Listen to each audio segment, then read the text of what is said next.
সালামু আলাইকুম প্রিয় বন্ধুরা, কেমন আছেন? আমি আলহামদুলিল্লাহ ভালো আছি। কেবিজি ব্লগে আপনাদের আবারও স্বাগতম।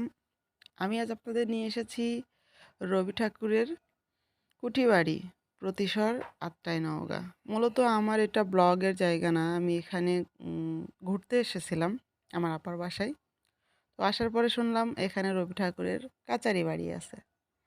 তো সেজন্যে ভাবলাম যে আপনাদের সাথে বাড়িটা শেয়ার করি। আমি আপনাদের নিয়ে যাচ্ছি রবি ঠাকুরের কাচারি বাড়ি। হ্যাঁ বন্ধুরা, এই সেই বাড়ি যেখানে বসে রবি ঠাকুর লিখেছিল আমাদের ছোট নদী কবিতা। আমাদের ছোট নদী কবিতাটি এখানেই বসে লিখেছিল, এখানেই সেই নদীটি আছে। হ্যাঁ বন্ধুরা, ভিডিওটি না টেনে অবশ্যই পুরো ভিডিওটি দেখবেন। আমাদের ছোট নদী সেই সেই নদী যা আমরা কবিতাটি পড়ার সময় অনেকবার ভেবেছি যে কেমন দেখতে কী। প্রিয় বন্ধুরা, দেখতে দেখতে আমরা ঠাকুরবাড়ি পৌঁছে গেলাম। এই সেই ঠাকুরবাড়ি, যেটা আত্রাই থানা, নওগাঁ জেলায় অবস্থিত।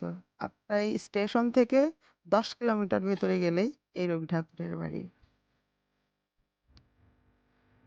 প্রিয় বন্ধুরা, দুঃখের বিষয়, বাড়িটি বন্ধ।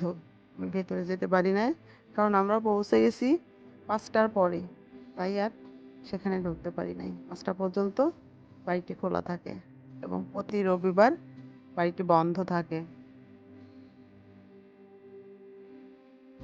প্রিয় বন্ধুরা, বাড়িটির আশেপাশে আমি আপনাদের দেখাবো ঠাকুরের স্মৃতি মাখা অনেক গাছ আছে, সেগুলো দেখাবো এবং দেখাবো আমাদের সেই ছোট নদীটি। আসলে মূলত আমি মনে করি বাড়িটির চাইতে নদীটি দেখার আগ্রহই আমার বেশি ছিল। বাড়ির ভেতরটি দেখার চেয়ে নদীটি দেখার আগ্রহ আমার এত ছিল, আপনাদের বলে বোঝাতে পারবো না। আসলে আপনারা কেমন ভেবেছেন আমি জানি না, তবে আমি খুব ছোটবেলায় যখন কবিতাটি পড়েছিলাম তখন খুব বেশি ভাবতাম নদীটির বিষয়ে। আমি এতটা খুশি ছিলাম যে নদীটি দেখব। তো যাই হোক, আমি আপনাদের বাড়িটি চারিদিকে ঘুরিয়ে দেখানোর পরেই নদীটি দেখাবো। পাশেই নদী আছে, খুব সরু চিকন একটা নদী। আসলে কবি যেমনটি লিখেছেন ঠিক তেমনটি। পাশেই একটি পার্ক আছে, বাচ্চাদের নিয়ে আসলে তারা খুবই আনন্দ পাবে। মূলত এটা হচ্ছে পার্ক।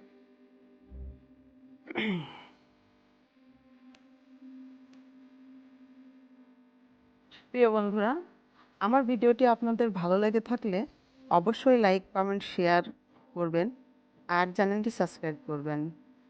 অবশ্যই কমেন্ট করবেন আপনাদের কেমন লেগেছে।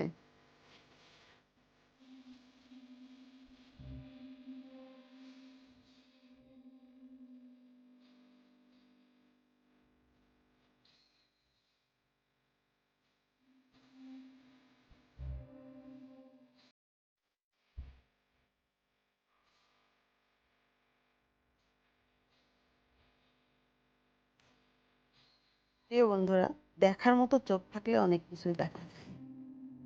যেমন দেখেন, এই দরজা, এই জানালা, এই যে আপনার কাঠগুলা দেওয়া আছে, এগুলো অনেক অনেক বছর আগের, কিন্তু দেখার মতো চোখ তো সবার নাই। এই গাছটি রবি ঠাকুরের স্মৃতি জড়িত,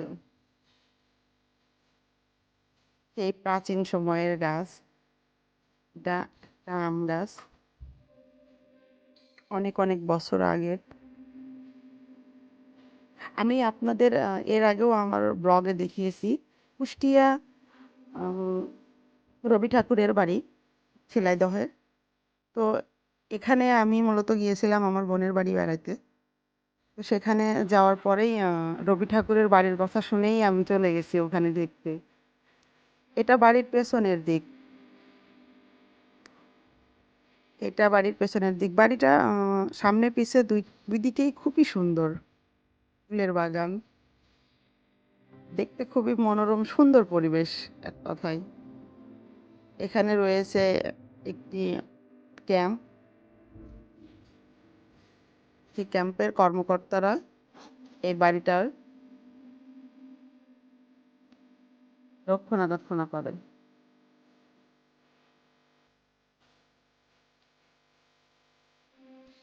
এটা একবারে পেছনের সাইড, এটা সিঁড়ির রুম।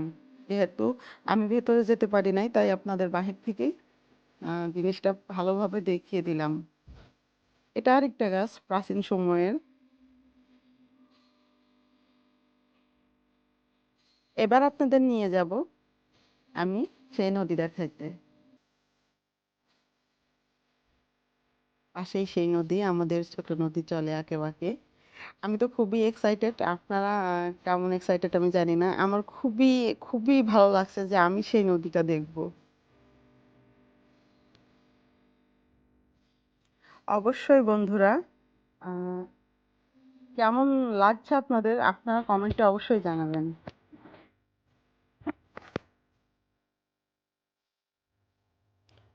প্রিয় বন্ধুরা, আপনারা দেখেছেন নাকি জানি না, এই যে মাটির দোতলা, মাটির একটা দোতলা বাড়ি।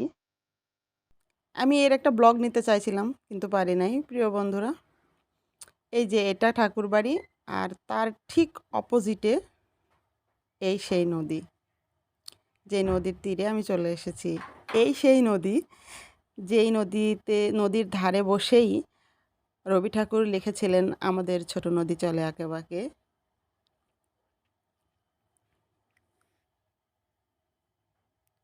এই সেই নদী,